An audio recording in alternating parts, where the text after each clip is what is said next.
typical Lagavulin 16-year Islay Scotch.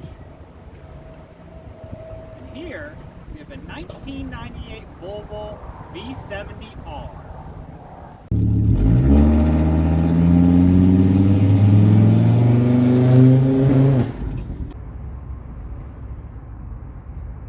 So, this is a P80 chassis. These were made from 1993, maybe 94, all the way up to the year 2000. You can get them in front-wheel drive or all-wheel drive. It's a front-wheel drive bias platform.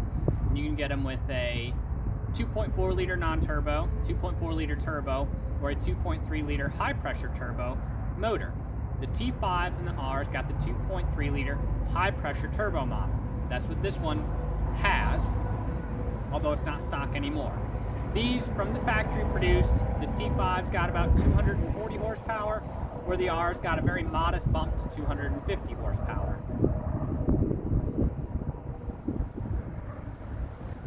In 1994 to 1997, the P80 chassis was known as the Volvo 850. In 1998, they were given a facelift and redesignated as the V70 for a wagon, S70 for a sedan, and C70 for the newly introduced coupe. These ran until 2000. In 1998, we used the ME 4.4 ECU. This is what this one has, 1998.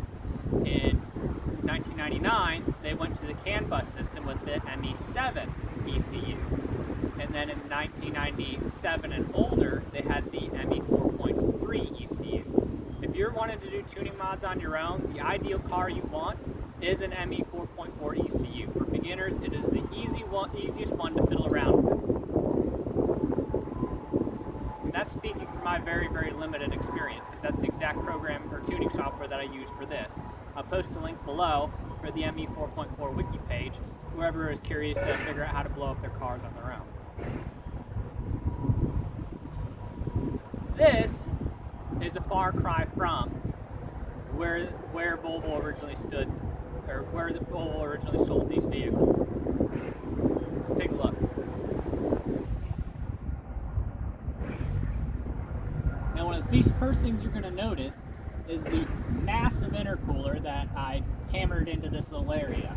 I did this, so I have nice flat spots to set the Scotch. Originally, the intercooler piping came up over the engine, then dropped on down, went in the bottom of the intercooler, came back up through the top, and then came out and around. There's what's known as a reverse intercooler piping kit, which is a popular upgrade for these. It brings the piping up straight into the top of the intercooler, then comes out from the bottom and dips into the intake. I got rid of all of that because I like to sit at home and do calculations for no reason and do unnecessary modifications. I did a 3-inch throttle body, 3-inch intake. This is off of a naturally aspirated car. The turbo's car's got a 2.5-inch intake. It's got a naturally aspirated intake and exhaust cam, giving me an extra 0.5 millimeter of lift on each of them. And the injectors originally were a 340cc Bosch white code injector is what they're known as. These are now 1100cc injectors. I'm running, my current logs have me sitting up to a 47% duty cycle under full boost situations. Speaking of which, the factory mass airflow sensor, it's only good for flowing 816 kilograms per hour of air before the ECU is just taking guesses as to what you're putting at it. This has been upgraded from a 2 3/4 inch to a 3 1/4 inch BMW 540i mass airflow housing with the same Volvo sensor in it. Of course, the ECU's been scaled accordingly. Once again, you can find this on the wiki page. And to pump all this air, this car is currently sitting with a TD06 16G turbo. The factory was a TD04 16T turbo. This is enough turbo to flow approximately 325 horsepower. Now, the turbo in this desperately needs rebuilt. I did not rebuild it when I installed it on the car, and I very much should have. So it is being removed, and while it's off, it's getting upgraded to a TD06 20G compressor. Good for airflow numbers in the ballpark of 450 horsepower.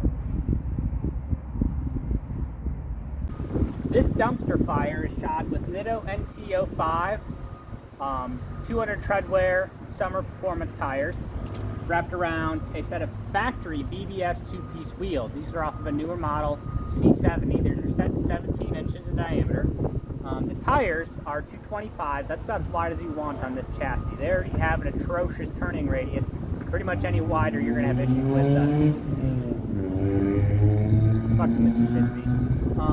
you're going to have issues with it rubbing into the frame. The brakes I've actually upgraded. Some of these were available with a 302mm rotor. Most of them came with a 280mm rotor. The only difference being the rotor and the caliper bracket are different. The caliper itself and the brake pads are actually all the same. So for a very modest amount of money, you can give yourself a very mild brake upgrade up front.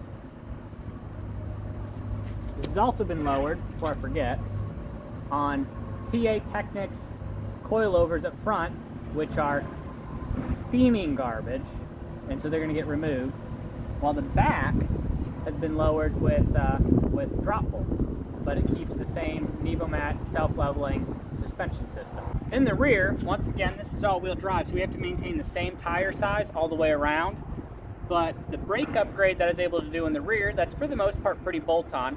Originally, these came with a single disc for the rear brakes, and there's 3 different styles you can get. There's a thinner disc, there's a thicker disc, and then for the 2000 Model Rs, which they do not make calipers for anymore, so you're going to have a hard time trying to find parts for them, as I did, is the vented rear disc rotors. And this is what I'm running on the back of this car.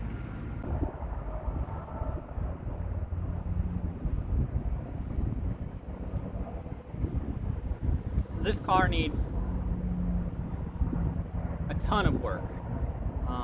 So there'll be plenty of videos to be made. Probably the first one I'll be doing later this summer will be the turbo rebuild, removal, and reinstall. Something I forgot to mention, this one has a 3-inch downpipe to a 3-inch straight piped exhaust, and it is nothing short of obnoxious.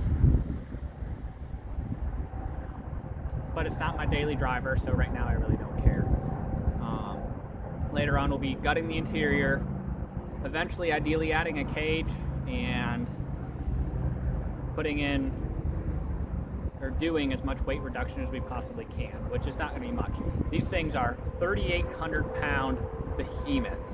They're not fast, they are not competitive, but it is fun to take them on a track, because at the end of the day, if everybody beats you, what a Volvo station wagon, like, who cares? It's a soccer mom car. What are you going to brag about? But if you come in behind me, go home. You just lost to a Volvo station wagon. Now, mind you, it's going to be a hot minute before this thing ever even sees track time. This summer, the goal is turbo, suspension, and take it to some car meets. Just have some fun. As you know, like, share, subscribe, and if you want your car featured on here, hit us up.